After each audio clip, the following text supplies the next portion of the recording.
Nobody can stop this flow. Hallelujah. Hallelujah. ఎస్తేరు గ్రంథంకి వెళ్దాం రండి. ఎస్తేరు గ్రంథం 7వ అధ్యాయం 7 నుంచి చదువుకుందాం. 7 నుంచి 10 వచనాలు చదువుకుందాం.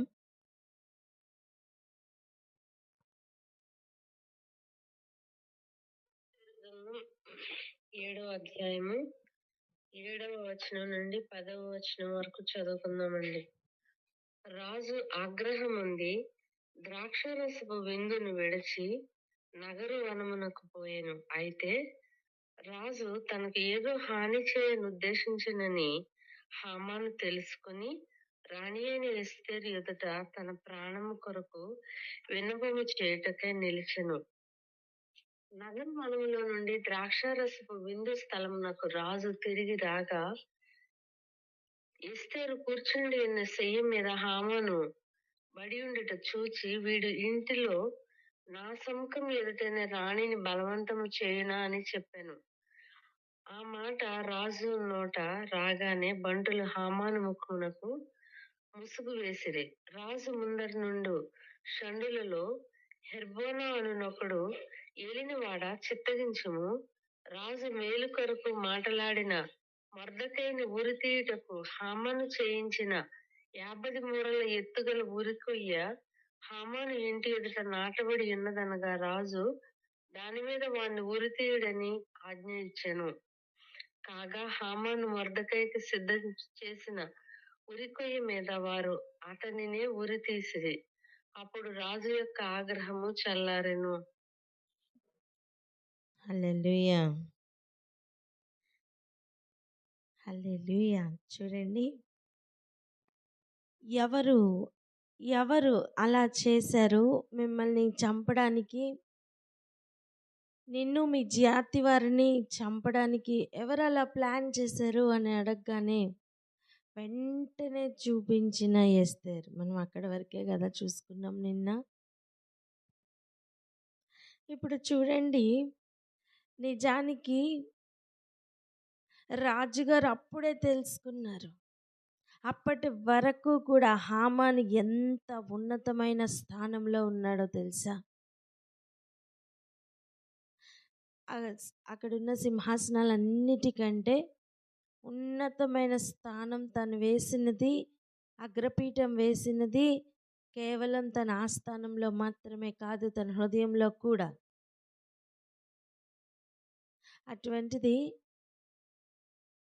ఒక్కసారిగా ఈ మాట వినగానే ఆ అగ్రస్థానం నుండి పడద్రోయబడ్డాడు. అంటే ఎవరి హృదయంలో నుంచి పడద్రోయబడ్డాడు? రాజు హృదయంలో నుంచి పడద్రోయబడ్డాడు. ఎంతమందికి అర్థమవుతుంది? ఈరోజు నీకు స్పేస్ లేకుండా ఎంతమంది హృదయాల్లో వేరే వేరే ఇతర శత్రువులకు ఉన్నతమైన స్థానం, అగ్రపీఠం వేసి ఉంచారు. అవన్నిటికీ కూడా కూలిపోయే దినములు వచ్చాయి. Amen, amen. మీకు గుర్తుందా? మహాబబులోను కూలిపోయేను అనే స్వరం వినబడబోతుందని. ఆమె నేను చెప్పరే, బబులోను వాసులు ఎవరు ఉన్నారా ఏంటి? బబులోను వాసులు ఎవరు లేరు కదా, సియోను వాసులే కదా. ఆమె నేను చెప్పరే. హల్లెలూయా. ఆమేన్.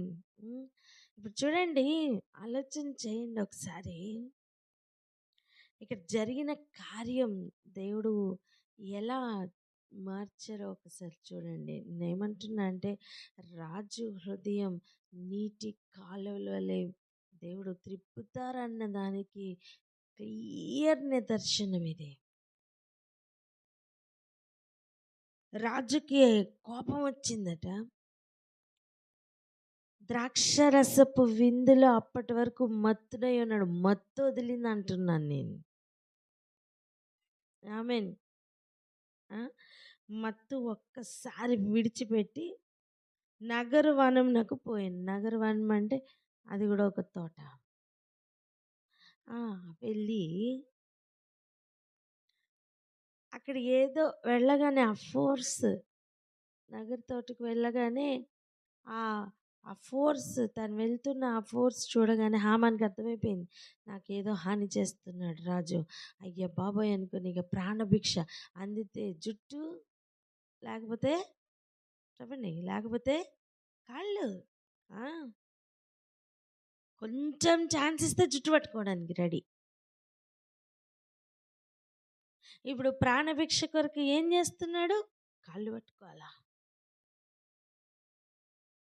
అందుకే తన ప్రాణం కొరకు విన్నపం చేయడానికి అక్కడ ఉన్నాడట. ఇంకా అప్పుడు ఆ వనంలో నుండి ద్రాక్షరసపు విందు స్థలమునకు రాజు తిరిగి రాగా అక్కడ ఉన్న పరిస్థితి చూడండి. ఎస్తేరు కూర్చుండి ఉన్న శయ్య మీద హామాను పడి ఉండుట చూచి, నిజానికి ఎలా పడ్డాడు? ప్రాణ భయముతో పడ్డాడు, కృంగిపోయి పడ్డాడు, ఏం చేయాలో అర్థం కాక పడ్డాడు. ఈయన ఏం చేయాలన్నా ఈయనకి ఎవరు కావాలి? జెరూషా కావాలి, ఇక మిగిలి ఉన్న స్నేహితులు కావాలి బూస్టప్కి కదా. ఇప్పుడు ఎవరు లేరు, గాలి కొట్టడానికి ఎవరు లేరు, బూస్ట్ ఇవ్వడానికి ఎవరు లేరు. ఇప్పుడు ఏం చేస్తాడు మరి? కూలబడ్డాడు. ఒక్కసారి ఆలోచించండి, నిజానికి తను ఏ తప్పు చెయ్యకపోయినా అలా కూలబడిన స్థితి కూడా ఇంకొక యాంగిల్లో అర్థమైంది రాజుగారికి. ఎప్పుడు మత్తులో ఉన్న రాజుగారు ఎప్పుడూ కూడా చెప్పుడు మాటలే వింటున్న రాజుగారు సత్యం చూస్తున్నప్పుడు కూడా తనకి ఇప్పుడు సత్యం అర్థం కావట్లా. తనకి అర్థమైంది ఏంటి?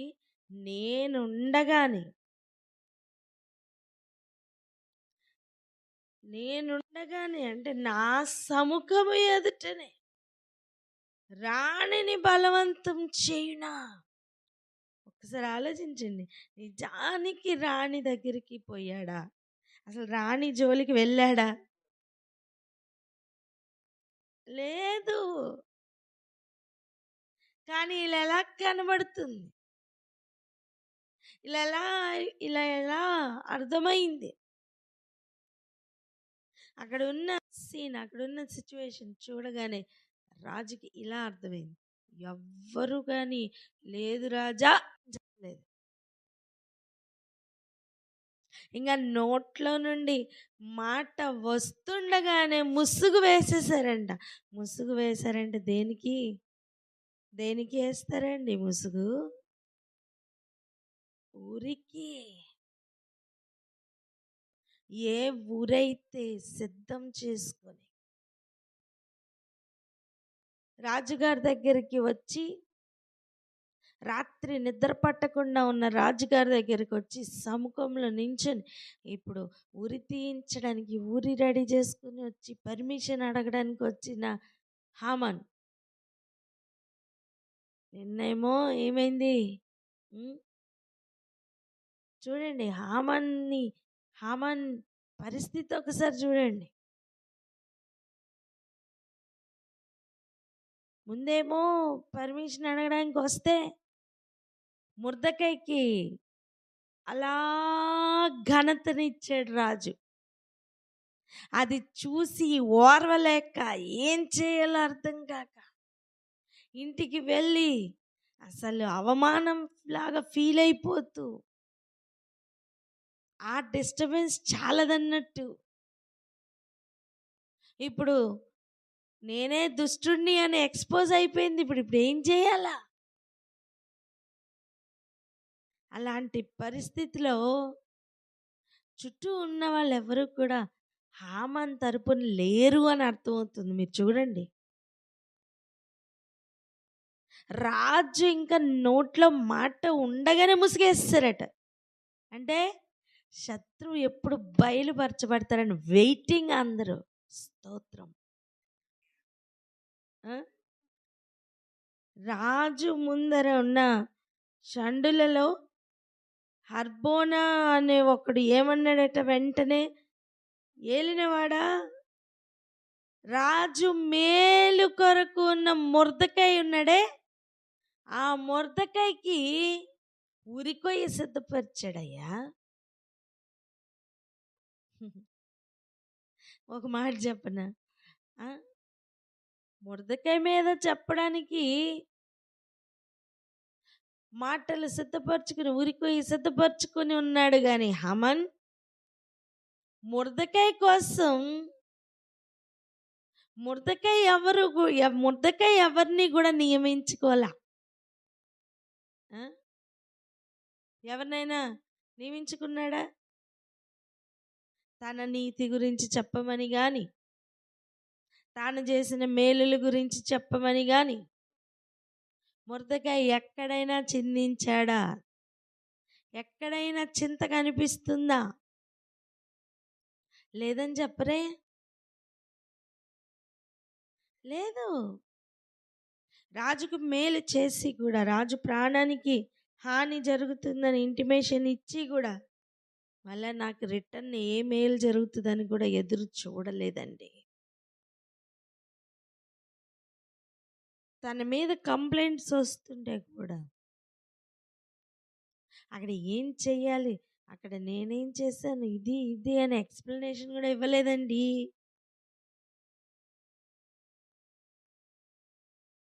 రాజా, నీకు సమాధానం చెప్పాలని చింత మాకు లేదంటారు చూసారా షద్రక్ మేషక్ అబేద్నెగోలు.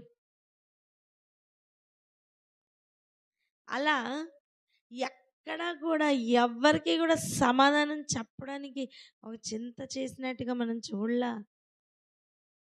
మనం గనక ఒప్పించడానికి ట్రై చేస్తాం కదా, వాక్యంలో ఇలా ఉంది, నేను ఇది చేస్తా అని నిశ్చయంగా నించున్న మొర్దెకై చూడండి ఒకసారి, ఎవరిని నియమించుకోలే. నా వకాల్తా తీసుకో, నా తరపున మాట్లాడని ఏమని అడిగాడా? లేదు. నువ్వు యథార్థతలో ఉండు,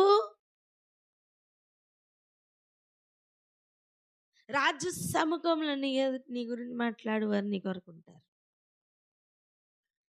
హల్లెలూయా. నీ మీద కంప్లైంట్లు చెప్పడం కాదు, నీ మీద కంప్లైంట్లు చెప్పడానికి కాదమ్మా. అబద్ధాలు ఎంతవరకు అండి? చీకటి ఎంతవరకు ఉండగలదు? వెలుగు వచ్చేంతవరకే. అబద్ధం ఎంతవరకు ఏలుబడి చేయగలదు? సత్యం వచ్చేంతవరకే. కానీ ఇక్కడ జరిగిన ఒక సంగతిని ఆలోచించండి.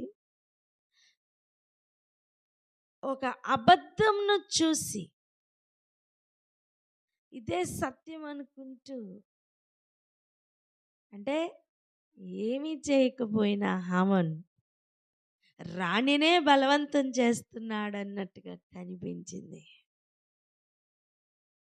ఏమంటున్నానంటే అలా చూపించారు ప్రభు అంటున్నాను. హల్లెలూయా. అటువంటి గ్రహింపు వచ్చేటట్టుగా చేశారంటున్నా.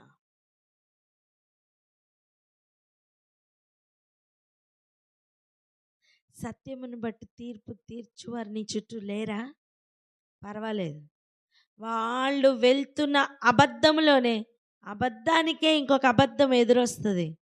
మీకు యూనివర్సల్ లాస్ ఉన్నాయి చూసారా, మైనస్ ఇంటూ మైనస్ ఏమవుతుంది? హల్లెలూయా.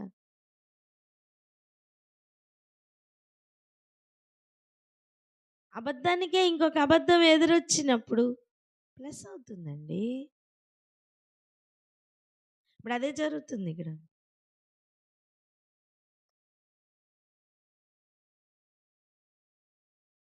హల్లెలూయా.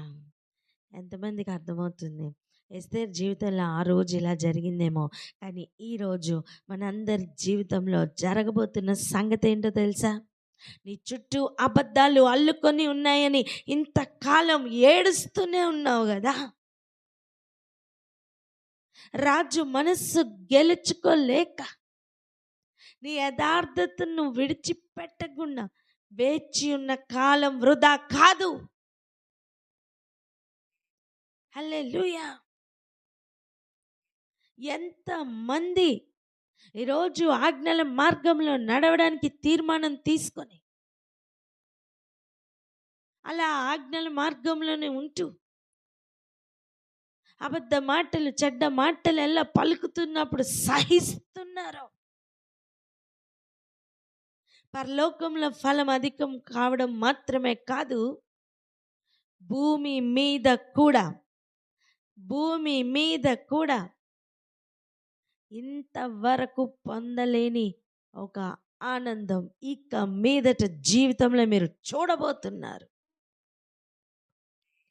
ఇంతవరకు ఎన్నడూ లేని సమాధానం మనం అనుభవించబోతున్నాం.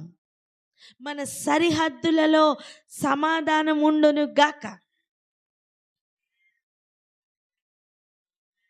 మన కుటుంబాలలో సమాధానం విస్తరించబోతుంది. ఇద్దరు మాట్లాడుకుంటే ఇంతవరకు బగ్గుమన్నట్టుగా ఎప్పుడు గొడవలే వచ్చేవేమో, ఇదిగో ఇక మీదట రాజు వేంచేసి ఉన్నారు. నమ్మండి, వాక్యమును బట్టి సమాధానమే రాబోతుంది ఇంకా. ఎందుకంటే ఒక్కటే గుర్తుంచుకోండి, రాజు ఎప్పుడు ఎలా అయితే దుష్టుని గుర్తుపట్టారో, దుష్టుని గుర్తుపట్టడం మాత్రమే కాదు, అబద్ధానికి అబద్ధమే ఎదురొచ్చినట్టుగా ఆ పరిస్థితులన్నీ కూడా ఒక్క గ్లాన్స్లో చూసి తనకి వేరేగా అర్థమైందో. వింటున్నారా? ఏమంటున్నానంటే, ఇంతవరకు దోషిగా కనబడ్డావేమో, ఇక నీ నిర్దోషత్వం నిరూపణ జరగబోతున్న సమయములు వేచి ఉన్నాయి. వాకిట్లో హామాను ఉరికొయ్యి కొరకు వెయిట్ చేస్తూ ఉన్నాడు. చూసారా? చూడండి ఒక మాట, ఎస్తేరు గ్రంథం 6వ అధ్యాయం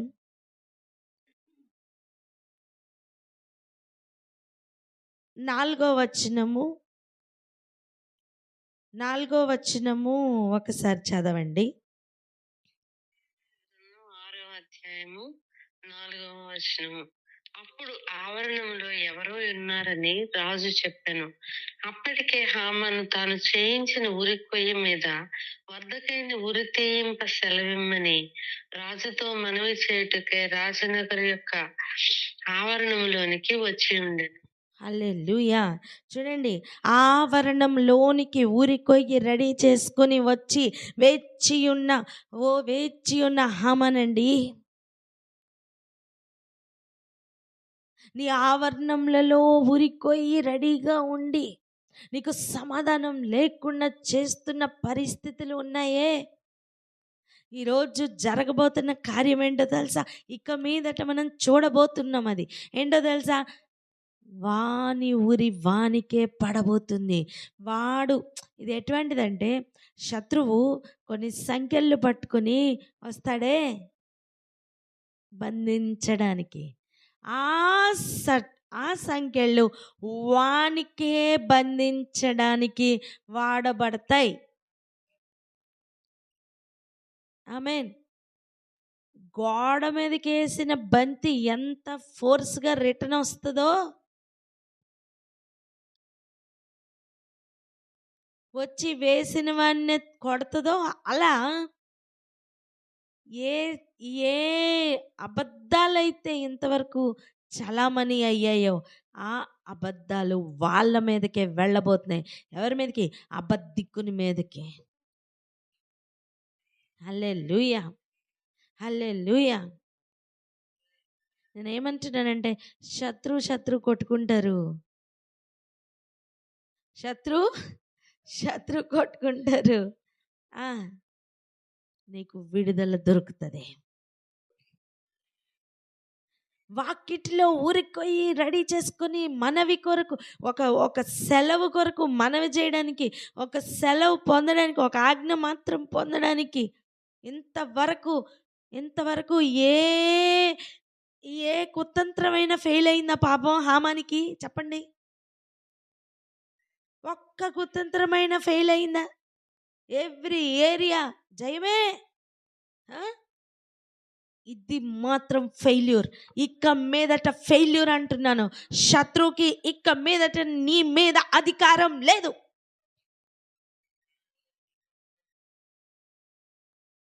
ఇంతవరకు నేను జయించిన పరిస్థితులు ఉన్నాయేమో, ఇక మీదట జయం పొందలేడు. కారణం ఒక్కటే.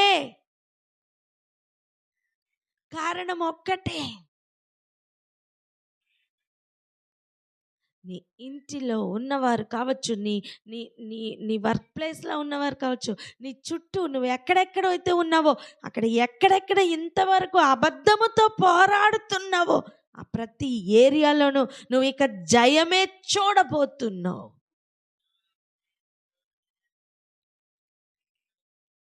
హల్లెలూయా. ఎంతమందికి నిజంగా నిరీక్షణ కలుగుతుంది? మనం దాటామండి, మనం దాటి వచ్చాం. ఎలాగైతే 12వ నెల 13వ తారీఖు అందరినీ కూడా ఉరి తీపిచ్చమని, వారి ఆస్తిని కొల్ల సొమ్ములాగా తీసుకోవచ్చని ఆజ్ఞలు తాకీదులు జారీ అయ్యాయో, ఆ దినం దాటితేనే అర్థం అవ్వాలి. ఏమని తెలుసా? ఇక వాని ఆటలు సాగవని.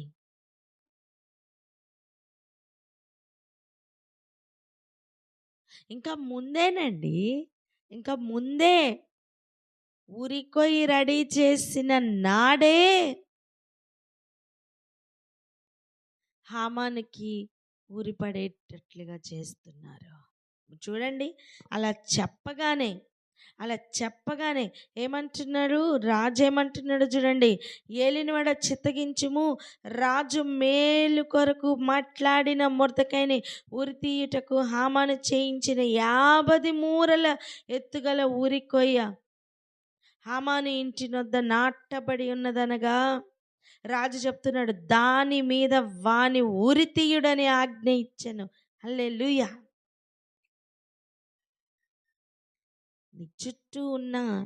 నీ చుట్టూ ఎంతవరకు ఏలుబడి చేసిన కుతంత్రములు నిన్ను ఎంతవరకు జయిస్తున్నాయి అన్నట్టుగా కనిపిస్తున్న ప్రతి సిచ్యువేషన్ ఇక మీదట దానికే నాశనం కలగబోతుంది. నాశనమునకే నాశనం. ఒక మాట చెప్పనా? మరణమునకే నాశనం వస్తే ఎలా ఉంటుందా లెవెల్ ఒకసారి ఆలోచించండి. ఉందండి, మరణమునకే నాశనం దేవుడు డిజైన్ చేసి పెట్టారు. దేవుని ప్రణాళికలు చిన్నవి కాదు. ఒకసారి చూడండి, ప్రకటన గ్రంథం 20వ అధ్యాయం 14వ వచనం ఒకసారి చదవండి.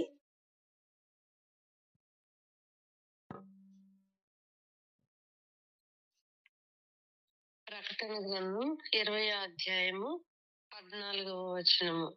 మరణమును మృతుల లోకమును అగ్నిగుండములో పడవేయబడెను. ఈ అగ్నిగుండము 2వ మరణం. హల్లెలూయా. ఏంటి? మరణమే 2వ మరణంలోనికి వెళ్ళబోతుంది. నేను అంటాను, మరణానికే నాశనం కలగబోతుంది. హల్లెలూయా. వింటున్నారా?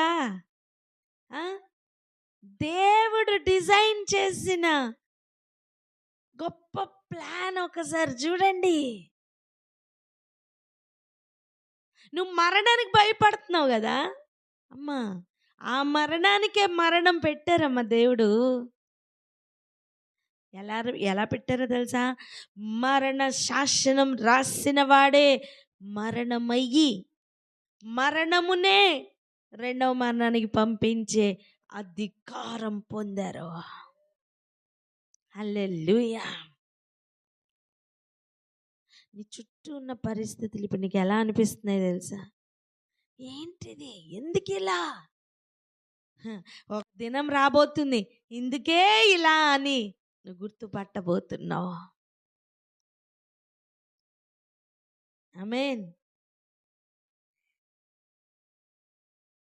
కనుక నిరీక్షణను కోల్పోవద్దు, నిరీక్షణను కోల్పోవద్దు. నీ కొరకు ఎవరు లేరనుకోకు.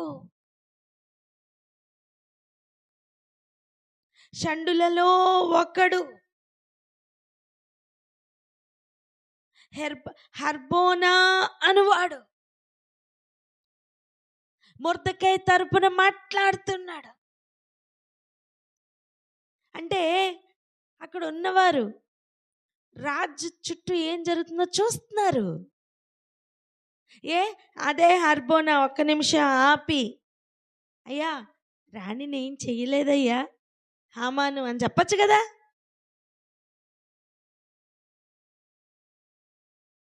అవునా కదా, చెప్పండి, చెప్పచ్చు కదా.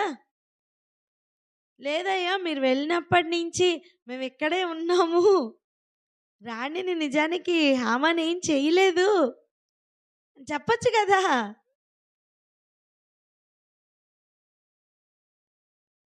అంటే మోసం జరుగుతున్న ఏరియా, యథార్థంగా ఉన్న ఏరియా అన్ని గమనిస్తున్న వారిని చుట్టూ ఉన్నారు నాన్న. అంతవరకు మౌనంగా ఉంటారు. సడన్గా నోరిప్పడానికి దేవుడే వారిని ప్రేరేపిస్తారు. హల్లెలూయా. వింటున్నారా? వింటున్నారా? అబద్ధములు చెప్పడానికి కొంతమంది ద్రవ్యం ఇచ్చి కుదుర్చుకోవాలి. గుర్తుందా? కావలి వారు సత్యము చెప్పకుండా అబద్ధం చెప్పడానికి ప్రధాన యాజకులు డబ్బులు ఇచ్చి మరి కుదుర్చుకున్నారట.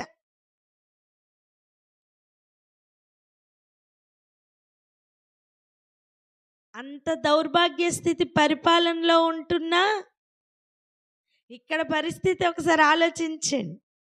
హర్బోనాని ఎవరండి నియమించారు? ఎవరు కుదుర్చుకున్నారు? ఎవరు ద్రవ్యం ఇచ్చారు? ఎవరు కొనుక్కున్నారు? హర్బోనా మనస్సును ఎలా కొనుక్కున్నాడు, ఎలా గెలుచుకున్నాడండి? మొర్దెకై ఎలా గెలుచుకున్నాడు చెప్పండి? యథార్థ ప్రవర్తన. ఒకప్పుడు అదే మొర్దెకైకి చుట్టూ ఉన్నవారు ఎలా ఉండేవాళ్ళు?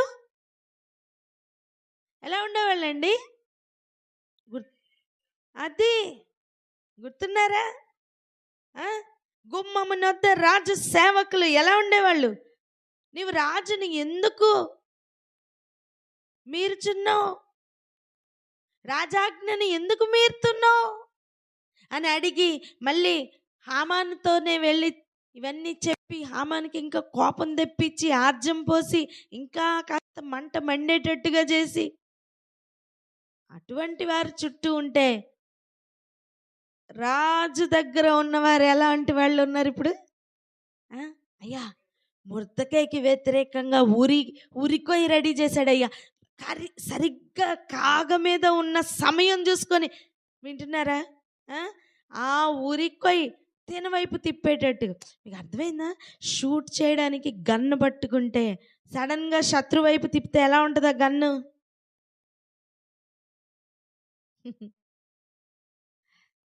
అలా ఉంది. నేనేమన్నాను తెలుసా? సడన్ షిఫ్ట్ రాబోతుంది పరిస్థితుల్లో. ఆమేన్.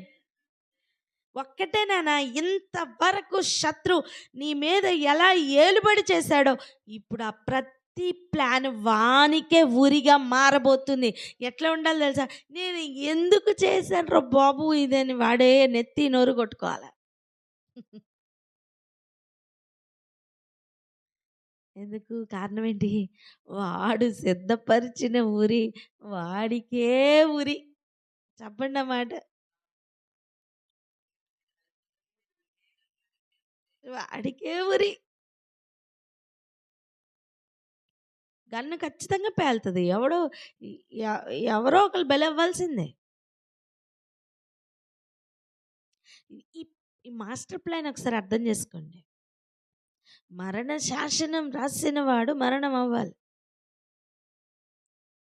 కానీ మరణ శాసనం రాసినవాడు మరణమై పొందే అధికారం ఎట్టిదో తెలుసా? మరణమునే మృతుల లోకమునకు లేదా మరణమును మృతుల లోకమును కలిపి రెండో మరణంలోనికి పడవేసేంత బలం ఆయన మరణం పొందేటప్పుడు పొందుకుంటున్నారు. కమాన్, అర్థమవుతుందా? ఈ స్టేట్మెంట్ జీవితానికి అర్థం కాకపోతే శిలువ మరణం యొక్క విలువ అర్థం కాదు.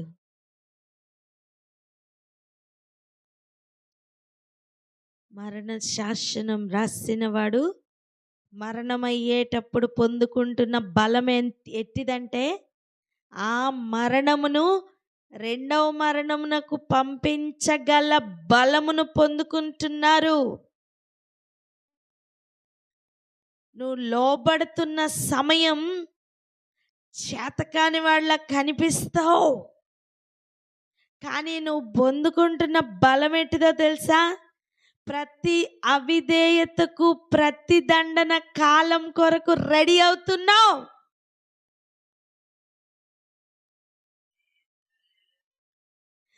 ప్రతి అవిధేయత ప్రతిదండన పొందు సమయం విధేయతకు ఘనత. హల్లెలూయా. ఇంతవరకు నీకు ఘనత రాలేదేమో నానా, ఇక మీదట నువ్వే చూడు. ఇంతవరకు చెప్పుడు మాటలు చెప్పువారే ఉన్నారేమో, బాగా పప్పం గడుపుకున్నారేమో, ఇక మీదట ఆటలు చల్లవు, సాగవు. ఎందుకు తెలుసా? దేవుడు ఇంటర్ఫీర్ అయ్యారు కనుక. నిజానికి దేవుడు అనుమతించారు. ఎందుకు నిన్ను తగ్గించుకోమంటున్నారు తెలుసా?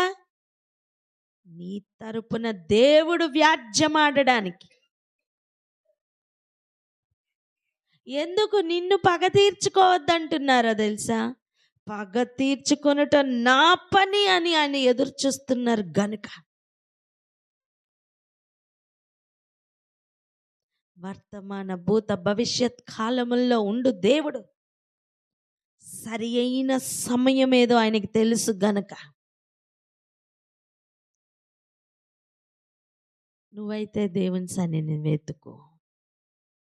నువ్వైతే ఆయన ఆజ్ఞల కట్టడల్లో అలా ఆనందించు.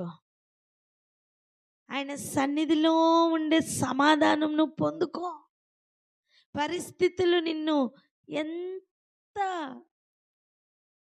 దిగజార్చాలని చూసినా, ఎంత నీ మీద మరణం చేయించాలని ప్లాన్ చేసిన, అవన్నీ వాటికే రివర్స్గా వెళ్ళబోతున్నాయి. ఎవడి ప్లాన్ వాడికే ఉరిగా మారబోతుంది. గొయ్యి తీసాడా వాడు అందులో పడతాడు, వాని గొయ్యి వాడి కోసమే. ఉరి వడ్డాడా వాడికే, ఆ ఉరి కూడా వాడికే. సంకెళ్ళతో వచ్చాడా, ఆ సంకెళ్ళు ఎవరికి? వాడికే. ఎన్ని ప్లాన్స్తో వస్తున్నాడో అవన్నీ ప్లాన్స్లో వాడే చిక్కుపడిపోతున్నాడు. ఈ ప్రణాళిక ఏమైనా ఒక్కనాటిదా? కాదు, అంతంలో కూడా ఇదే జరగబోతుంది. ఇక దానికి మొదటి అడుగులు నువ్వు చూడబోతున్నావు అంటున్నాను నేను. జీవితంలో ఇంతవరకు శత్రువే జయం పొందినట్టుగా కనబడింది కదా, వాడి పతనం చూస్తావా? చూస్తానని చెప్పండి. అరే రానికుండే రోషమైన మీకు రావాలండి. చూస్తాను అని చెప్పండి అమ్మా. అది నమ్మి నీ పరిస్థితుల మీద నువ్వు క్లెయిమ్ చేయి. యథార్థంగా ఉన్నవారు మాత్రమే ఎదురు చూడాలండోయ్.